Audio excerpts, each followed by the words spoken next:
What is up, everyone? DarkSidePhil here with another edition of the Hateful Truth video game review series.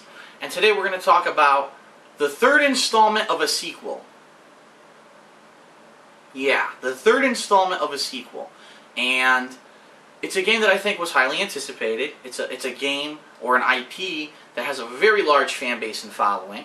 And I think that people were finally hoping to, with this game, wrap up this certain part of the story of this game and finally move on to something new. The question is, does this game do a good job of that? And that's really primarily, I think, what we're going to be tackling in this review. The game I'm talking about is Assassin's Creed Revelations, okay? Which sounds like it's jiggling, so hold on. Yep, it was loose. Assassin's Creed Revelations. Now, when I say it's the third game of a sequel, I mean, when Assassin's Creed 2 came out 2 years ago, I don't think anyone expected that for the next 2 years, every single year, there was going to be a new Assassin's Creed game following the story of Ezio Auditore. So it kind of comes, you know, as it came as a shock when they announced that Brotherhood was coming out last year, and then when they announced that Revelations was coming out, a lot of people were like, "Oh, come on, man! You know, are they really just trying to do a cheap cash-in every year, or will these games actually actively progress what's going on with the game and warrant that a new game comes out?" With Brotherhood, what I said was, actually, yeah, a lot of improvements were actually made, I thought, felt to the gameplay of Assassin's Creed 2, including adding this whole guild mode where you're training assassins and sending them out, and then later on they can assist you in missions and such. And then with the online play, I think primarily the online play was the major addition to Assassin's Creed Brotherhood. Assassin's Creed Revelations has some interesting additions, some of which I think are well done, and some of them I think they're just completely and utterly superfluous, didn't need to be in the game, and were basically just an excuse for them to make another game and say that they put something new into it, okay? So let's start out talking about the story of Assassin's Creed Revelations so you know exactly what to expect. Assassin's Creed Revelations, once again, picks up the story of Desmond Miles, who is this person who has found out that he is part of a League of Assassins, was raised by assassins, and but was really leading a normal life. Then eventually ended up getting kidnapped by this crazy, well, not crazy, but this group of people who seem to be like a secret society called the Templars, who are trying to use his memories and his DNA to unlock events that had happened with his previous ancestors. So Assassin's Creed 1 was about Altair, who was one of the original assassins in this Assassin's Guild, and they used Desmond, they put him into a machine called an Animus to recreate these occurrences of his ancestor Altair and find out where this very powerful artifact called the Piece of Eden was hidden. In Assassin's Creed 2, once again, we go back to the life of Ezio Auditore this time, who is someone further on in the timeline who is also an ancestor of Desmond, but who is also an assassin. And we continue the story of these pieces of Eden, unraveling this really long and now kind of starting to become convoluted backstory of how at some point the Earth was destroyed and these godlike creatures, whether or not they're gods or they're aliens, we're not sure, have been trying to save the planet, and so they left behind these relics and artifacts that have these amazing godlike powers in them, and how all throughout history people have found these artifacts and used them to basically gain and maintain power. So, the game picks up right where you left off with Assassin's Creed Brotherhood. And sorry, spoiler alert, if you haven't played Assassin's Creed Brotherhood, you probably shouldn't be playing Assassin's Creed Revelations anyway or watching a review for it. But spoiler alert, at the end of Assassin's Creed Brotherhood, Desmond was actually taken to a piece of Eden, which is an apple, okay? It looks, well, they call it an apple, it's not, it's really a sphere that has these magical powers.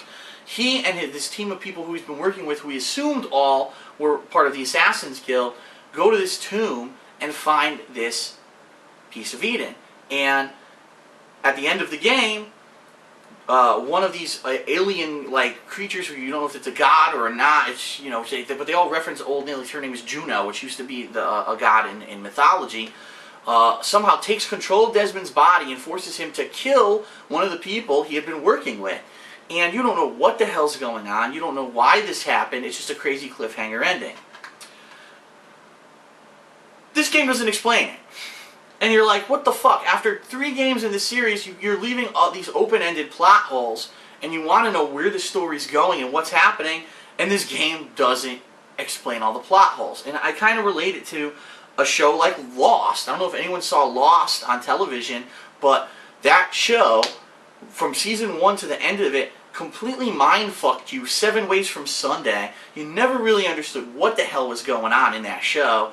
And then at the end of the series, a lot of people were just left scratching their heads like, what the fuck did I just see? Every episode would not answer any questions, but just create more questions. And it seems like, unfortunately, that seems to be what's happening with this line of games. Every game that you play of Assassin's Creed, you get this really good gameplay, you get this really good story of whatever assassin that you're reliving their life as, but then when it comes back to the main plot line with Desmond, you don't have a fucking clue what's going on. So, I'm not going to spoil what this game does explain, because it does actually eventually, by the end, it ends the story of Ezio Auditore pretty well. It actually ends the story of Altair as well, because after Assassin's Creed 1, it was kind of left open-ended what happened to Altair. This game will explain what happened to both of these assassins, and it does officially end both of their storylines. I don't think we're ever going to see them again, and I think, honestly, that's a good thing. We need to move on to something new. But it's frustrating that as it goes with Desmond, you just don't really understand what has fully happened. You get kind of a half understanding by the end of the game, but you still don't know you still don't know why Lucy was killed. And Lucy was the co-worker who he was working with, who was supposedly an assassin, and it just pisses you off. Now you have to ask yourself, was Lucy really a double agent working for the Templars? Was there a reason why Juno made him kill Lucy? You never find out in this game. Instead, it gives you all this other information about what happened to Ezio, what happened to Altair, what exactly the Pieces of Eden are, what the next step in the series will be. You'll know all that by the end of the game, but you won't know anything about what happened at the end of Assassin's Creed Brotherhood, and it is really frustrating, okay? So that's the story of the game. Now let's talk about the gameplay. It's pretty much very similar to the gameplay of the previous Assassin's Creed games. Now, like usual, they try to mix it up a little bit. You will get lots of new tools, primarily a hook blade, which allows you to climb a lot faster than you used to be able to in the older Assassin's Creed games. I definitely like that a lot. It also allows you to rappel down these lines that are all throughout the city. This game itself takes place in Istanbul or Constantinople, and so you're with Turkish people the whole time. It's a different locale. It's definitely visually a lot different from the previous Assassin's Creed games, and I really did enjoy it visually. I thought it was really well done, and being able to move around with zip lines and such, and all, it seems like a lot faster moving game. It's not like that first Assassin's Creed game where it took you a lot of time to climb buildings and such. In this game, you're really flowing a lot better. You're moving quick. You can use zip lines and stuff like that. There are also some other gameplay additions, including bomb crafting. What you will end up doing is finding chests, a ridiculous amount of chests throughout Istanbul. And you will be finding ingredients inside that you can use to craft bombs. And I would love to tell you that this is such an amazing new aspect of the gameplay, but it's completely worthless. And the reason is because there's not one instance ever in the entire game that needs you to use bombs. They're just not necessary. If you've played the other Assassin's Creed games, you're never going to need to use bombs to do anything. Now, maybe there are some missions where it would have made stuff easier, but I never really had a lot of problems with any of the missions in this game, so I don't fucking understand why the bombs are even in the game to begin with. It seems like they were looking, gee, what can we put in here quick? That'll be something new. Oh, put in bomb crafting. But we didn't make any missions where the bombs would be necessary. Doesn't matter. Just put in bomb crafting because we could say it's something new in the game. And it seems really out of place, especially with, you're supposed to be this undercover assassin. Now you're fucking just throwing bombs everywhere. Like, it really is confusing why this is in the game. Another thing in the game that's new, tower defense minigames. I'm not kidding you. Now, I think pretty much everyone knows what a tower defense game is. It's a game where you have a tower or, a main base, and you have an army of little enemies coming after it, and you have to build defenses to stop them. You have to set up troops strategically so they can shoot at them. And this kind of game's been around forever. Got popular first on the internet during flash gaming days, and they got really huge with the use of these smartphones and iPhones and things like that. People bought these kind of games. why the fuck is there tower defense in Assassin's Creed Revelations? Like, why don't I take the extra step? Why isn't there an Angry Birds minigame in Assassin's Creed Revelations? Like, it's just that. It's that out of place in the game. And actually, if you're a fan of Assassin's Creed, you get frustrated when you actually get pulled out of the story of the game to have to do one of these minigames. You're like, I don't want to fucking do this. I really don't want to play a minigame in the middle of my fucking game. It's really weird. So, it's very confusing why they went that route. I don't know why they went that route. Again, my only thing I can say is, just like with the bombs, is that they were saying, we need to have something new in this game. What can we throw in? I know, tower defense minigames. Why not? The other thing about them, besides the one time during the actual story progression of the game that you're forced to do them, you never actually have to do them. They're completely superfluous to the gameplay of the game. I played the game, and I did the one that was required by the story, and then I did one more, optional. And then after that, I said, I just don't want to do this anymore. And I never did another one, ever. And I just went right through the game, no problem. And it never affected me negatively. Now, the game doesn't tell you that, so you might get confused. And you might think that if you don't do it, that you lose territory in the game, or that there's some negative consequence. There's no negative consequence for skipping the tower defense minigame.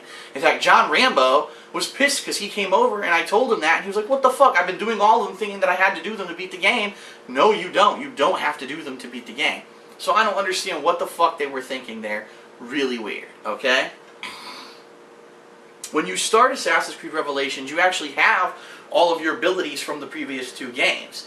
And unfortunately, I do have to say, the game doesn't really do a good job of explaining to you how to use those previous abilities from Assassin's Creed 2 and Assassin's Creed Brotherhood. So if you haven't played those games and you're trying to jump into the series with this one, you're going to be super confused by the plot. You're not going to know half of the techniques to use to kill people. So really, this game is not a good game to jump into. It requires as a prerequisite that you've played the previous two games, or else you're going to be super fucking confused, and that's also a negative against it.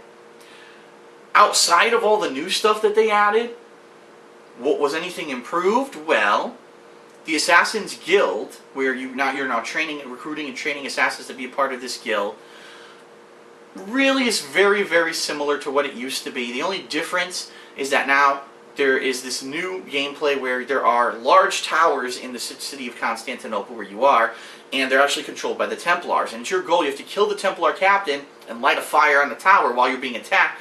If you do that, you'll drive out the Templars, and then you can, if you train your assassins in your guild high enough levels, you can actually assign them to be like leaders of those towers, and then those towers can't get attacked anymore. And really, that's the only way to take the entire city. But, again, superfluous, unnecessary. Seems like the only reason that you would even do it is to get achievement points, because it doesn't actually help you at all to beat the story of the game. It's really weird. You have all this optional stuff to do, but really doesn't affect anything in the game, and really isn't a lot of fun, and it isn't like the primary gameplay of the game, so it's really odd that it's in there. That being said, if you like the standard gameplay of Assassin's Creed 2, Assassin's Creed Brotherhood, you're going to like the standard gameplay of Assassin's Creed Revelations. You've got all the stealth killing, the sneaking around and tailing people, the rooftop parkour style transport and running from building to building, doing all kinds of sneaky stuff. I do have to say, I actually really enjoyed the plot, the story of Assassin's Creed Revelations. I thought that finishing off both the stories of Ezio and Altair were a really neat thing to do. The way that this takes place is that Ezio starts finding these, he calls them Moziaf keys, and he needs to find 5 of these throughout the course of the game, and as he finds them, it unlocks a memory sequence of Altair that you get to play through. And so you get to find out all stuff about Altair that you didn't know because it didn't explain it in Assassin's Creed 1, including whatever happened to him, you know, and the Piece of Eden and everything that happened at the end of Assassin's Creed 1. What happened to it all, this game fully explains and ties up the story. So that, I really like the story of the game. It also introduces a whole new cast of characters, new people who you get to know, and it's a lot of fun. One gripe that I do have with it is that Ezio is an old man in this game, but he's still up to his old, like, macking ways. He's trying to mack it to a young girl. And for some reason, the young girl seems to like him. It's like, why? He's an old fucking man. Like, why would you it just doesn't seem to make a lot of sense. It just seems like they're going through the motions here. Ezio's the lover boy. Uh-oh, he's macking it again. So here you go, his third game, he's still macking it. Besides that, it's pretty much an Assassin's Creed game. It's got a bunch of superfluous extra stuff that has nothing to do with the gameplay of the game. But besides that, it just plays like all the other games. And it's a little frustrating that now 3 years in a row, you feel like you're playing the same game. Some things I like about the game, some things I don't. Like I said, I really like the story. I really like what they did with the environment, the graphics. I think that Constantinople is a beautiful city. I also like the fact that at one point, by surprise, you will leave Constantinople to go to another locale. I'm not going to spoil it, but you do that. And that's kind of refreshing. And that being said, that gameplay, that, yeah, sure, it is standard Assassin's Creed gameplay. It is still good gameplay. It's fun to play this gameplay. It's not bad or disappointing. It's just, you feel like you're playing the other games with a new story. So, it is what it is. Things I don't like about the game. Like I said, all these superfluous extra shit that's added into it. Really silly. At this point, Ezio has so many abilities, being that he's been in 3 games for 3 years straight, kind of seems confusing. You don't even know what you should be using to kill certain people, and sometimes you can accidentally use the wrong thing and fail the mission because you did it wrong. You'll say, oh, you have to get this guy, and you get him. Oh, wait, the mission didn't say to kill him. It said to subdue him, so you should have knocked him out. You're like, fuck, damn, I didn't know that, Or, you stay stealthy. So, okay, I want to stay stealthy, and you try to do it, and it just doesn't work. What you're trying to do doesn't work. A lot of the times what I found, the game would say, oh, you have to do this thing, and the best strategy to beat the mission would not be to be stealthy, not to use any of your arsenal of weapons, but to charge in like an asshole, running full speed, do whatever it is you need to do, and charge the fuck out of there. That's how silly some of the missions were in this game, and I really think at this point they're running out of ideas, and so a lot of the things, the easiest way to do them is just to fucking charge in and just do it, rather than think before you act, and I was a little frustrated at that as well. There were some points in the game I wanted to be sneaky and do different things, and then I tried to attempt to pass these missions that way. It was just too fucking hard. It was easier to just be a charging bull and charge in and do it. And that sucks. Some of the things in the game are still hysterically laughable, and I'm going to reference Assassin's Creed 2, the final boss of the game. You can beat him by knocking him down once and repeatedly kicking his balls. That's how I beat the final boss of Assassin's Creed 2. It's pathetic. Well, as a throwback, I don't know if they said, uh-oh, it's the last time you get to play as Ezio, let's do it again.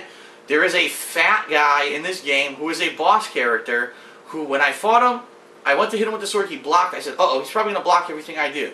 Let me try kick. I kicked him in his balls 3 times. He fell into the water and drowned instantly. This was a boss character. And I'm just like, what the fuck were they thinking with some of the gameplay in this game? Like, it's still there. The same silly stuff, the same exploits and problems from Assassin's Creed 2 are still here in Assassin's Creed Revelations 2 years later. So did they really put any effort into improving the formula for this game? Honestly, not really. It's just more of the same. So not saying that that's bad, because if it's more of a good thing, it's still worth it, but it was really disappointing that the game really didn't do much to add to anything besides, like I said, the hook blade was pretty much the only thing that was utilized multiple times during the course of the game. Anything else they tried to add was completely superfluous and not even needed. Okay, so that was everything about the campaign. I do want to mention the multiplayer, because it is very similar to the multiplayer of Assassin's Creed Brotherhood, but they did actually put in a lot of improvements. The first improvement I like a lot. The number one gripe in Assassin's Creed Brotherhood multiplayer was sometimes you're stalking this guy for 5 minutes, you're trying to find your target. You finally find him, shit, someone kills him right before you're about to, and you just wasted a whole minute of gameplay trying to get that guy. They've fixed this by allowing you to still get some points for a kill that just happened in front of you. You can run up and actually kick the dead guy in the face and get some bonus points. So it's not a complete waste if someone poaches your kill, per se. Number 2, a lot of new modes. The first Assassin's Creed Brotherhood multiplayer only had a handful of modes. It was a little disappointing because one of the modes actually I didn't like, so I ended up playing the same 1 or 2 game modes all the time. This game has a large variety of modes that actually are a lot different. So if you liked the multiplayer of Assassin's Creed Brotherhood, you are going to love the multiplayer of Assassin's Creed Revelations because of the new variety and again, the improvements that they have done to it. So For me, the multiplayer is actually a plus. The multiplayer is vastly improved compared to the campaign, where I don't think the campaign really was improved at all from the previous games. So, overall, who's going to like it, who won't? If you're a fan of Assassin's Creed, you might as well get it. Let me put it that way. You don't want to miss the installment because you're going to want to find out what happens with the story, with Desmond, with Ezio, with Altair. It's a nice way to wrap up the Assassin's Creed 2 trilogy of games, to figure out what happened with these two guys, and knowing that the next one, Assassin's Creed 3, will finally move forward and not be with these guys. So it is a fitting end story-wise to what's going on. And you will like the traditional Assassin's Creed gameplay that's in here. If you've played the previous games and you like that, it's a no-brainer. You should get this game. If you're looking for a jump-in point for the series, this is not it. If you have not played any of the previous Assassin's Creed games, let's try to play this one. You're going to be super confused. You're not going to know what's going on with the story. You're not going to understand how to play the game or use half the things in the game because they're never explained. And that could be really frustrating for you. So I don't recommend you jump in now. If you want to jump into the series, you have to play the previous games. Okay? That being said, is this a good game? The answer is yes, it's a pretty good game. But I really feel at this point, there was no need for 3 games. I think Assassin's Creed 2, and then if they had come out with just Assassin's Creed Revelations, maybe that would have been, a good thing. I can tell you right now, it's too much at this point. To have an Assassin's Creed game every year is too much. And I'm not saying that the game is bad. The game is good, but it's more of the same, and the things that they try to add are laughably out of place. They just don't belong in the game, and at this point they're pulling straws to try to figure out what could we put in this that's new so people won't complain it's the same game. Tower defense minigames are not the way to add new gameplay to your series because you basically made too many games too quickly, okay? So I think the game is good. I don't think it's great. I think, again, it's a must-buy if you've played Assassin's Creed, but if you haven't, it's a skip. It is a skip title until Assassin's Creed 3 comes out, because that's going to supposedly start a whole new plot line where Desmond isn't using the Ezio and Altair anymore in the Animus. It'll be someone new, and hopefully it'll mix things up, and it'll be a lot different, and that might be your jump-in point. This game is for fans only. Let's put it that way. So, Assassin's Creed Revelations, it's a good game for me. It's not great. It's definitely not a Game of the Year contender because it's more of the same. The things that are new are out of place. I'm going to give Assassin's Creed Revelations a 7.75. Just beneath greatness because it's too similar to the previous games, and like I said, the things that they add are just jokes. They're jokes. They don't belong in the game. That being said, it would have been a lower score than 7.75 if the multiplayer hadn't been dramatically improved. I think your multiplayer is dramatically improved, but not enough to make this a buy for anyone. Again, if you've played Brotherhood, you don't need to buy this game to play the multiplayer. It has a couple new modes, some improvements, but it's not, oh my god, it's so dramatically improved that I need to play it. It's not. Brotherhood was good. Revelations, more of the same, with a couple improvements. Not an amazing jump in anything, and I give it a 7.75. Okay, so that's it for the Hateful Truth this time. I hope that it was very informative for you, and I will see you next time. Thanks.